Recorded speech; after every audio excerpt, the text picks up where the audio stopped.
They told me never to go near that house. Locals called it a rotting shell filled with whispers and bad luck. But curiosity is a curse sharper than fear.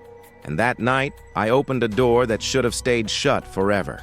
Everyone in town knew about the house on Route 665.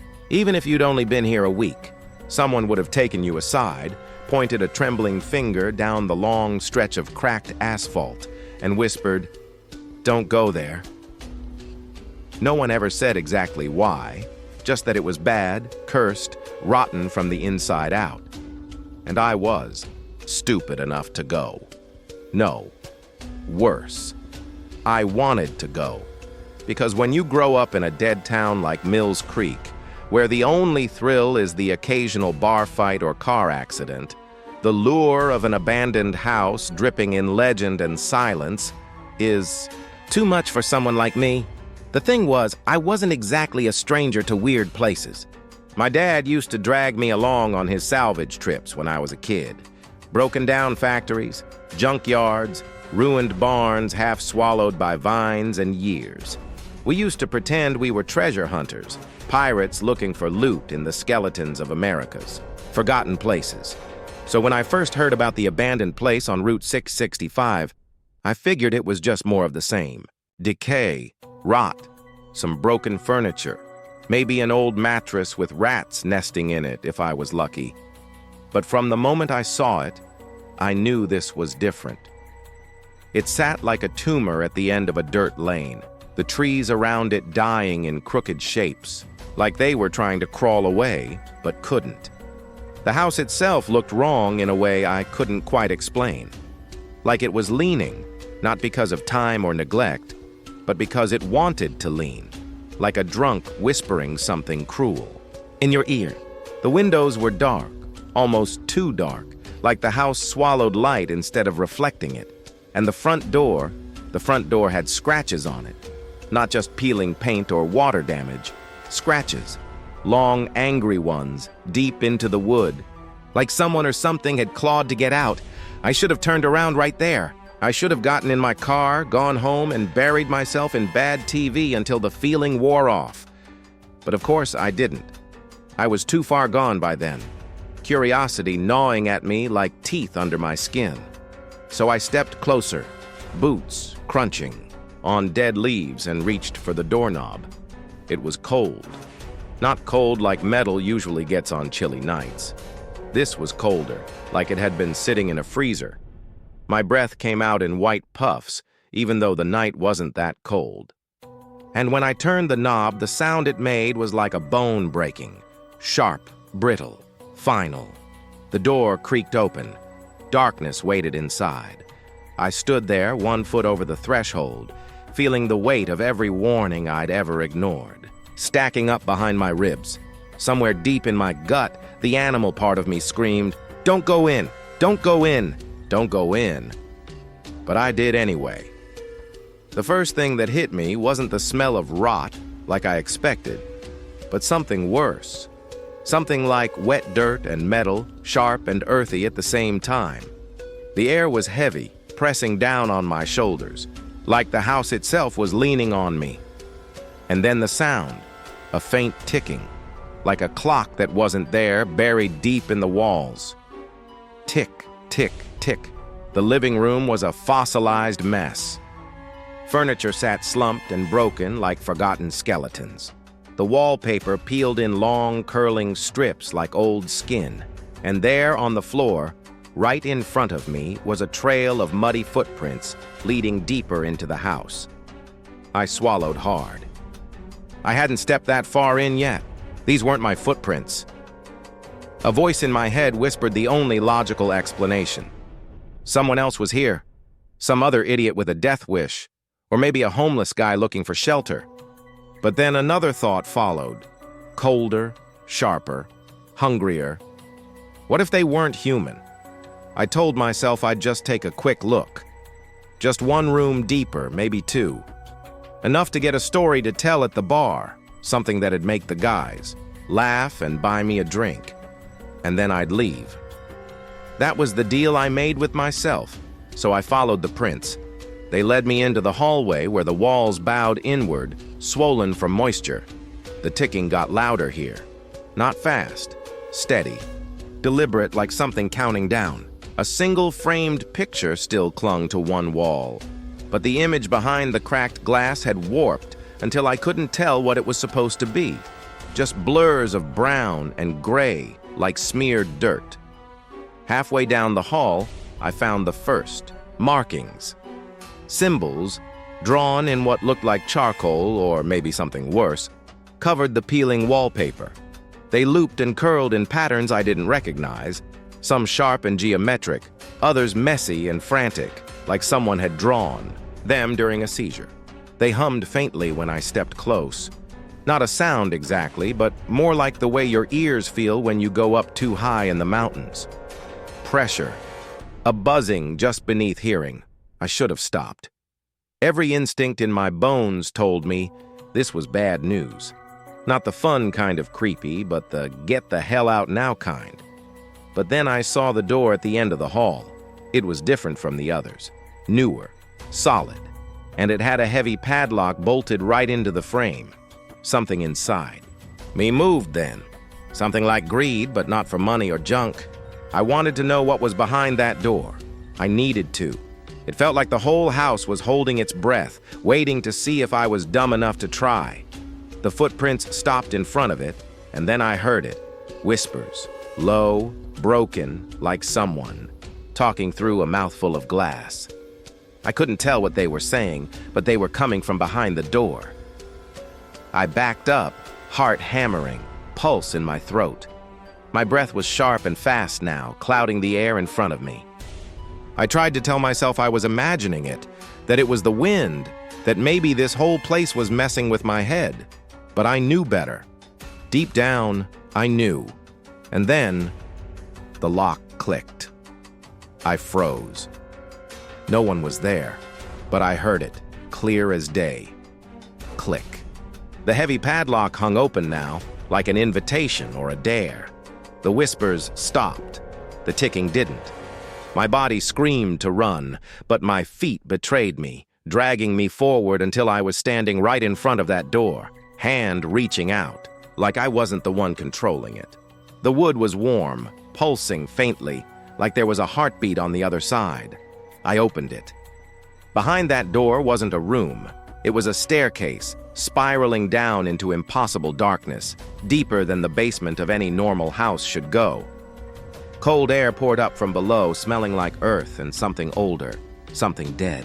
And written on the wall in the same charcoal scratches were 3 words: "Don't wake it." I didn't realize I was moving until I was halfway down the stairs. I still don't know why I kept going. Maybe it was stubbornness. Maybe it was the same instinct that makes people slow down at car accidents, hoping to catch a glimpse of blood. Or maybe it wasn't me at all. The ticking sound was everywhere now, vibrating up through my bones, matching my heartbeat in awful rhythm. The walls were slick, carved with more symbols, older ones, deeper, like they'd been etched 1,000 times by shaking hands. And below me, deeper in the dark, something moved. I could hear it breathing.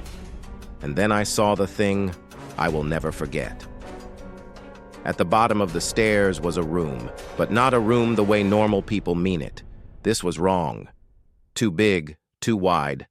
The angles twisting the wrong way when I tried to focus. In the center of it, suspended by chains that weren't connected to anything I could see, was a figure. Not a person. Not anymore. It looked like someone had started carving a human out of wax and halfway through gave up or went insane. Limbs too long, mouth too wide, teeth like broken glass jammed into soft clay. Its eyes were open. Not blinking, just open. Black and wide and empty like the sky over a desert. And then, it twitched. Not much. Just a slight, slow pull against the chains, like someone stretching after a long nap. The whispers started, again, louder this time, coming not from the figure but from the walls. And buried in that awful, tangled chorus, I finally made out 3 words: repeated over and over again, like a prayer or a curse. It's almost awake. I didn't scream. I couldn't. My throat was locked up, dry, useless. I just stumbled backward, tripping on the uneven stairs, scrambling up toward the distant, impossible hope of the door. The ticking grew faster, and somewhere behind me, in that monstrous, endless, dark, the chains groaned as something enormous shifted, testing its restraints, almost waking up. That's when I knew the stories were true.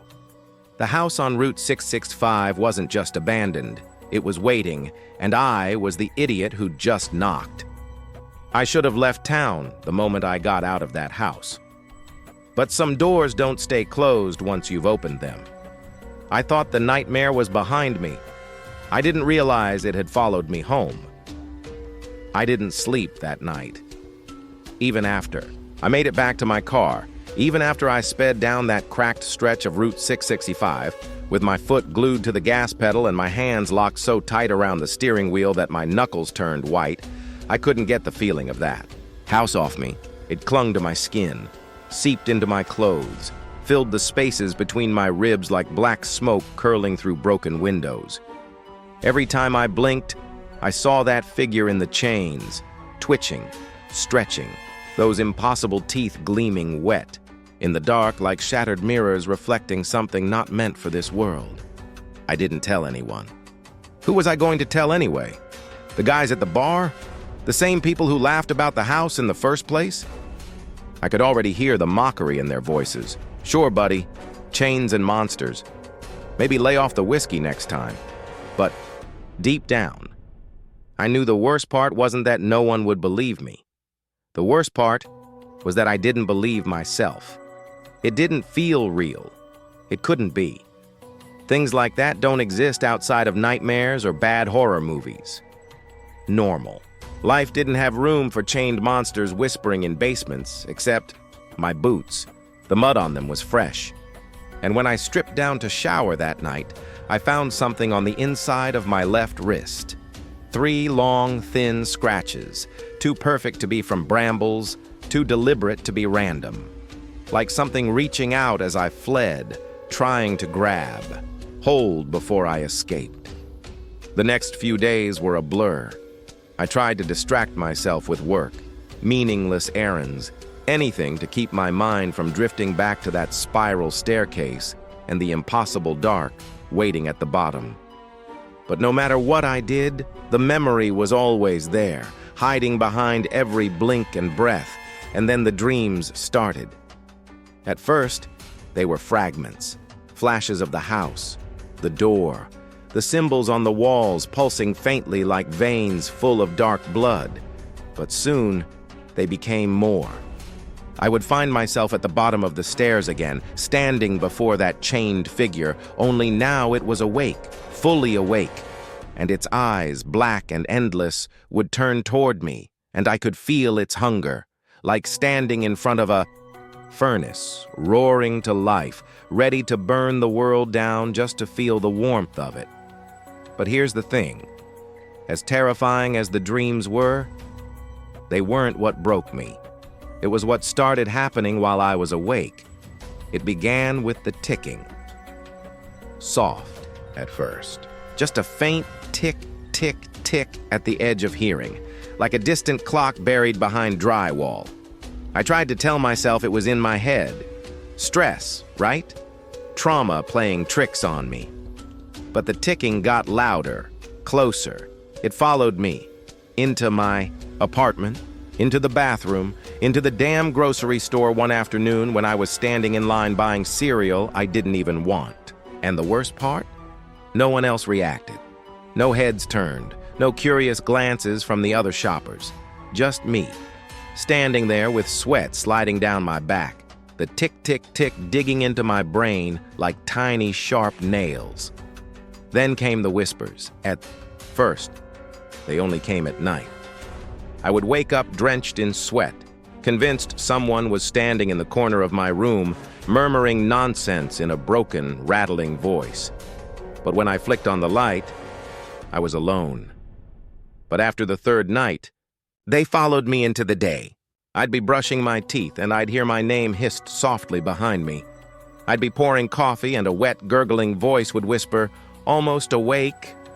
I was unraveling. Fast.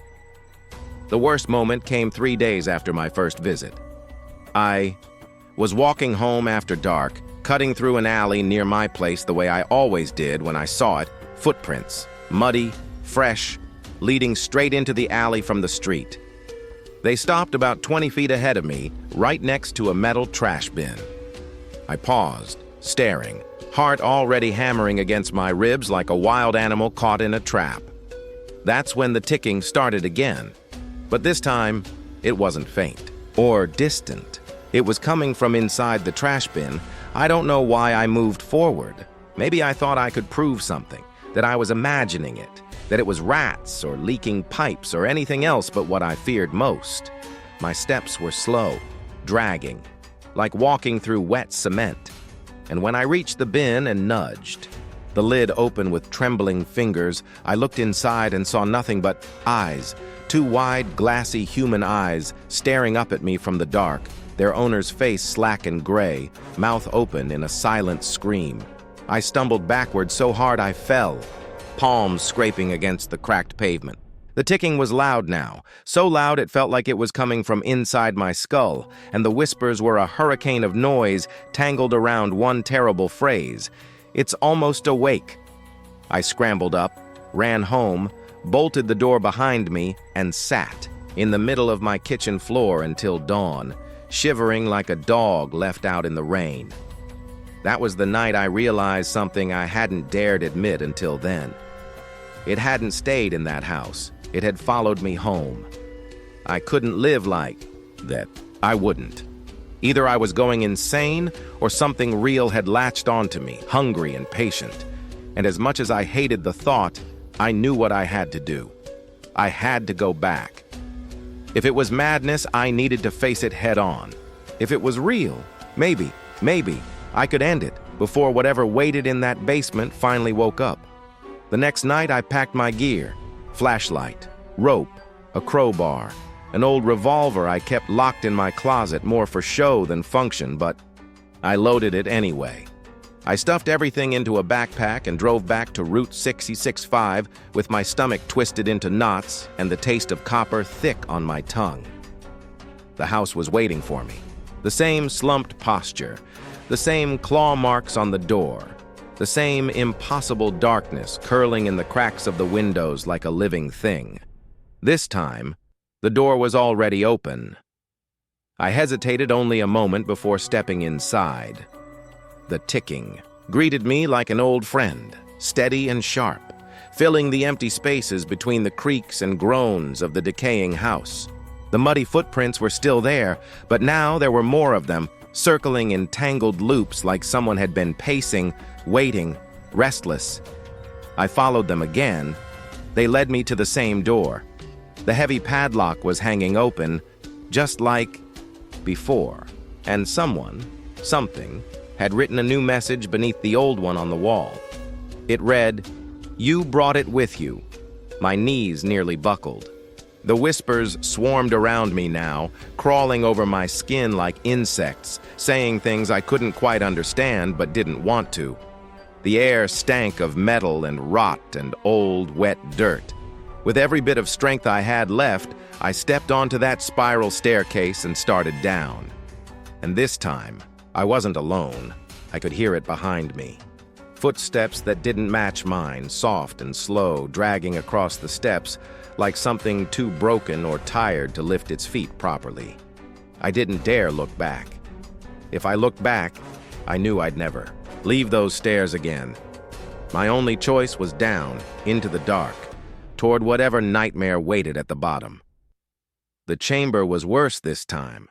The angles of the walls were wrong in ways my brain couldn't process, folding inward on themselves, like origami made of nightmares. And the thing in the center, the chained figure, it was moving now, fully awake, limbs writhing against the restraints, mouth working soundlessly, teeth grinding together like broken stones. It saw me. It saw me. And for the first time, the whispers. All spoke as one, not in confusion or chaos, but in perfect clarity. You opened the door. The chains rattled, groaning, stretching toward the point of breaking. I could feel the weight of it pressing against me, like gravity bending inward toward that awful, shifting shape, like the whole room was going to collapse into a single point of madness and hunger. I did the only thing I could think of. I raised the revolver with shaking hands and fired at the thing in the center of the room. The shot echoed, loud and sharp. But the bullet didn't pierce flesh or bone. It vanished before it even reached the figure, swallowed by the impossible geometry of the room like I had fired into deep water. And then the figure laughed. Not loud, not dramatic, just a dry, broken chuckle, like dead leaves scraping against concrete. It knew I was powerless. It had always known. I didn't know how I got out of there. Somewhere between that laughter and the next heartbeat, I was outside again, gasping in the cold night air. The house behind me pulsing faintly like a dying heart, and behind that pulsing, beneath the steady ticking, I heard the last, terrible whisper.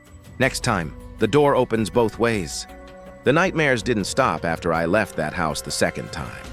They just changed. Before, they'd been flashes, fragments of terror mixed with confusion. After that second visit, they became something else entirely. They felt organized, now, structured.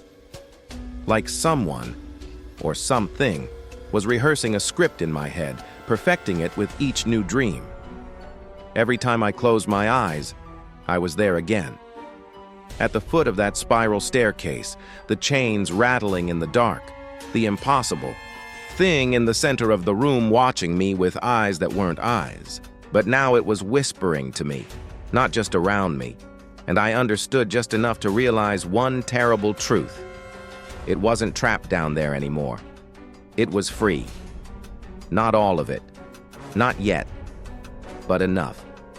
Enough to leak through the cracks between whatever thin veil separates our world from things that should never be seen or touched or spoken of. I'd brought something back with me, like a splinter buried beneath skin, invisible but festering, poisoning everything, and it wanted out. I started seeing it during the day. At first, just flashes and reflections, storefront windows, car mirrors, puddles on the street. Always behind me, always just at the edge of vision. A tall, gaunt shape, its limbs too long, its head cocked slightly like a curious dog that's just decided it's hungry. Then the reflections stopped being reflections. I saw it in real life. Standing across the street from my apartment one night, motionless under a flickering streetlight, the outline barely visible but unmistakable. No eyes, just dark sockets that seemed to drink the light around them. No one else saw it. They never did. People walked right past that spot like nothing was there, oblivious. But me? I couldn't unsee it now. The ticking got worse, too. It wasn't just faint background noise anymore. It was in everything. My watch. The old grandfather clock in the hallway of my apartment building. My heartbeat sometimes when I was lying awake in the dark felt like it was syncing with that same steady tick, tick, tick. Like I was part of some ancient, rusted mechanism counting down to a moment I didn't want to reach. I tried to fight it. God help me, I tried. I left town for a few days, staying in a cheap motel 3 towns over, thinking distance might help. It didn't. The whispers followed. The shape followed. One night, I woke up to find the mirror above the motel sink covered in tiny, wet fingerprints. Too small to be mine, arranged in spirals that pulsed faintly under the flickering fluorescent lights. The message was clear. Running won't save you. Knew then what I had to do. I wasn't going to survive this thing by hiding. If it wanted me, if I'd somehow become the key or the link or whatever the hell tied this world to that thing in the basement, then I had to go back and finish it. Destroy the house. Destroy whatever door I'd accidentally opened. Seal it. Burn it. Collapse it. Whatever it took, the only way out was through. I made plans the way desperate men do, with hope held together by duct tape and denial. I bought gasoline, old camping supplies, a crowbar, and a new flashlight with industrial batteries. If I was going to die, I was going to make sure that house burned to ash with me. The drive back to Route 66.5 felt like drifting toward my own funeral. The sky was wrong that night. Too still. The stars smudged behind thin layers of cloud that didn't move, even though I could feel the wind outside the window. Even the trees along the roadside seemed to lean toward me as I passed, like silent witnesses lining up to watch the final act.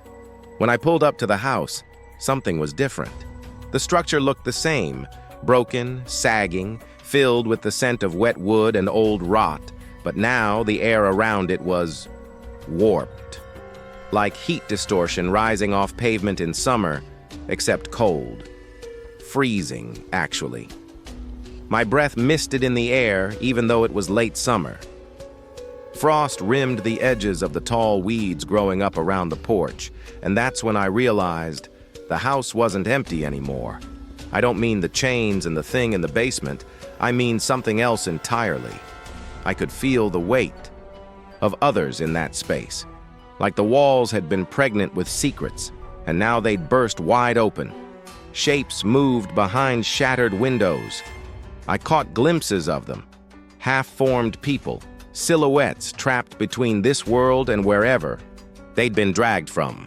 Their mouths moved constantly, muttering in that same language I'd been hearing in whispers for weeks. The whole damn house was alive now. I should have turned around. Every cell in my body screamed at me to get back in the car, drive until I ran out of gas, keep running until I either collapsed or forgot what fear tasted like. But I didn't. I couldn't. It wasn't just about me anymore. Something was spilling out of that place, and I was the idiot who opened the tap. I stepped onto the porch. The wood beneath my boots was soft and cold, every step releasing thin curls of breath-like mist that writhed along the floorboards before disappearing into the dark. The front door was open. Of course it was. And there, waiting for me inside, was the staircase leading down. No chains this time, no heavy locks, just stairs. Open, inviting, patient. I descended. It felt like hours before I reached the bottom, though in truth it was probably only minutes. Time doesn't work right in places like that. Down there, things were wrong. Not just the angles, not just the geometry, I mean the reality itself. Colors didn't behave properly. Light bent the wrong way. The smell of old blood mixed with something sweet and rotting, like overripe fruit left in a sealed room for months. And at the center, where the chained figure had been, there was now only an opening, not a pit. Not a tunnel. Just an opening. A tear in the fabric of the world itself, edges frayed and pulsing, dark at the center but full of movement. Something on the other side shifting, stretching, pressing against the thin membrane that separated it from here. The whispers were screaming now, not in fear, but in triumph. It's awake. The door is awake. The door is awake. And standing right next to the opening, impossibly tall, gaunt, stretching into proportions that didn't make sense, was it? The thing that had been following me, the reflection shadow. It turned its head slowly, the sockets were its eyes, should have been flaring with dull red light like embers burning at the bottom of an abandoned furnace. It raised one long, thin arm, beckoning, and that's when I realized the most horrifying thing of all. It wasn't beckoning me. It was welcoming what was coming through the door. Whatever was pushing against the opening on the other side, it was coming here. And this tall, skeletal herald was just the doorman. I did the only thing I could think of. I dropped the backpack to the ground, yanked open the container of gasoline, and began dumping it everywhere. On the floor, on the walls, splashing the dark, oily liquid across the broken symbols and the spirals etched into the walls. The figure didn't stop me. It just watched. Maybe it knew it was too late. Maybe it wanted me to burn it, as part of some ritual I couldn't understand. When the last drop of fuel was gone, I struck a match. It was like setting fire to a scream. The flames didn't behave, like fire should. They burned blue, spiraling upward in impossible shapes, crawling along the walls like living things. The heat was unbearable, curling my skin before the first minute was out, filling the room with a stench so foul I nearly blacked out from it. The opening shrieked. That's the only way I can describe the sound. Like a tear in the fabric of the world screaming in protest as something tried to shove itself through. I don't know how I got out of that house alive. I remember fire. I remember the walls folding, in on themselves like wet cardboard. I remember crawling through broken glass and old bones, my arms and face raw and bleeding, smoke choking the world into a tunnel of pain and noise. And then I was outside. The house was burning behind me, sending plumes of black, greasy smoke curling up into a sky that didn't want them. And standing at the edge of the flames, half lit by the blue fire, was the Herald, the tall thing with the burning eye sockets, watching me. No anger. No hatred, just disappointment, like I'd ruined something beautiful. Then it turned, stepped backward into the collapsing house, and vanished.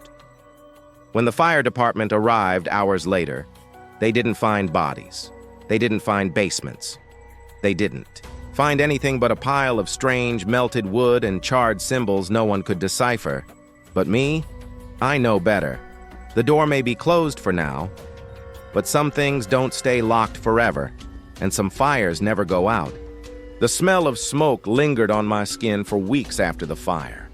No matter how many showers I took, no matter how many shirts I threw out, it stayed with me. A reminder, or maybe a warning. Even in sleep, I could taste ash on my tongue. I tried to tell myself it was over, that I'd destroyed it, that I'd won. But deep down, I knew better. It's not that easy with things like this. Not when you open doors you were never meant to find. Not when something answers from the other side. The first sign that it wasn't over came exactly 3 days after the house burned down. I was standing in my kitchen making coffee with trembling hands when I heard it. The faintest, most delicate sound. Tick. It echoed through the apartment like a heartbeat, soft and patient, not coming from any clock or watch or mechanical thing, just existing, filling the air. And with it came a draft, colder than any breeze should have been in the middle of summer, curling around my ankles like skeletal fingers. I dropped the mug, porcelain shattering on the floor, hot coffee splashing across my bare feet, but I didn't feel the burn. I was too focused on what I saw next. On the wall across from me, faint as breath on a cold window, was a mark, a spiral, just like the ones carved into the basement walls of that house. It was back, or maybe it had never really left. I spent the next few days researching symbols, ancient languages, obscure occult references, deep web forums, university library archives, anything that could tell me what I'd stumbled into. Most of it was garbage, but there were fragments here and there, like scattered bones of a larger corpse. There were rumors of threshold doors. Not magical portals, not fairy tales, tears in the fabric of existence itself. Weak spots, cracks where things on the other side could see through, reach through, sometimes even step through if someone stupid or unlucky enough found them first. And the worst part? Sometimes the door wasn't in the building. Sometimes the door was you. I kept seeing reflections of that herald figure everywhere. Windows, polished metal, even puddles on rainy streets. Always standing behind me, always with that same tilted head, observing, patient. Like it was waiting for me to understand something, and then the dreams changed again. This time, I wasn't in the house. I was somewhere else. Somewhere vast and black and endless.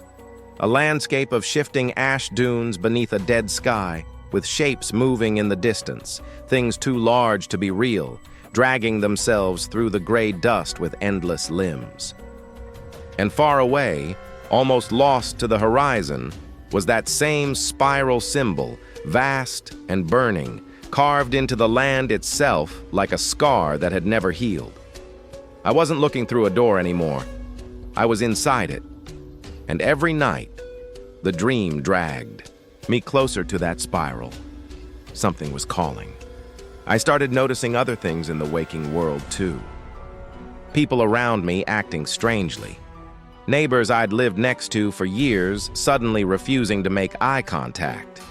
Random strangers whispering under their breath as I passed, words I couldn't catch, but that sounded familiar. And the more I listened, the more I realized they were speaking the same language I'd heard in the basement. It wasn't just the house. The infection was spreading. I tried contacting the police again, tried explaining, but there's only so far you can go before they stop treating you like a witness and start treating you like a suspect. Or worse, someone unstable. I stopped, trying when I caught one of the officers tracing a small spiral in the condensation on his coffee cup during questioning. It was in them, too. I wasn't crazy. I was contaminated, and the contamination was growing. I became obsessed with finding out who or what that Harold really was. There were ancient references in forgotten books, whispered myths about entities that served as door openers, guides for things that shouldn't be in our world, gatekeepers. But this one was different. It wasn't just a key bearer. It was something more. A welcomer, a harbinger. Something that didn't just open the door, it invited what was on the other side to come through. And worse than that, I realized that I might be the invitation. I had brought it back with me. The house had been a wound, but I was the infection spreading it. The final straw came the night I found spirals carved into my own skin. I didn't do it, I swear. They just appeared. Small, faint, curling designs pressed into the flesh of my arms like old scars resurfacing from beneath. When I touched them, I felt warmth, not pain. Warmth, like I was being touched from the other side of a thin velvet curtain. That's when I knew I couldn't stay. I couldn't be around people. Whatever was following me, whatever I was becoming, it was contagious, infectious. And if I didn't do something soon, it wouldn't just be me dragging myself toward that burning spiral in the dream. It would be everyone I knew. So I did the only thing that made sense anymore. I went back. Not to the house. It was gone. A charred crater filled with cold ash and fragments of stone. But the place was still there. The thin spot. The crack in the world. And if I'd learned anything from all the desperate reading and research, it was that sometimes, if you find a tear, you can rip it wider. Or you can try to close it for good. I gathered what I needed. Ancient symbols, ritual guides, half-insane ramblings from internet forums written by people who either knew too much or had lost their minds trying. I brought salt, mirrors, knives. I wasn't even sure what would work anymore, but I wasn't about to go unarmed. I returned to the burned remains on the night of a new moon, when the world itself felt thinnest. No wind, no animals, just silence, and that constant, soft, ticking sound pulsing behind my ears like blood. The spiral was waiting for me, not drawn, not carved, but burned into the ground, still warm beneath the layer of black ash. And standing at the center of it, predictably, patiently, was the herald. No more flickering shape. No half-glimpsed shadow. It stood in full, impossible clarity now, stretching taller than any human could be, limbs long and segmented like the delicate parts of an insect, head smooth and featureless except for those two dull, burning hollows where eyes might have once been. It raised one hand and pointed at me. I don't remember much about what happened next, not clearly. I remember screaming. I remember carving the symbols into the earth around the spiral with shaking hands, pouring salt into the cuts I made in the dirt. I remember blood, mine, theirs, someone's, mixing with the ash. The language I spoke wasn't mine. It came from somewhere else, somewhere old. And through it all, that steady, patient ticking sound, like a vast clock counting down or counting up. I don't know if I won. I don't know if I closed the door or made it worse. All I know is that when I woke up again, I was lying in an empty field, dawn just breaking over a sky smeared with pale red clouds, the spiral burned into the ground beneath me like a scar, on the surface of the world. And the herald was gone. For now. But sometimes when I catch my reflection in a dark window, I don't see me looking back anymore. Sometimes I see something taller, something patient, something waiting. And somewhere, just beneath hearing, that ticking continues, still counting, still waiting for the next door to open.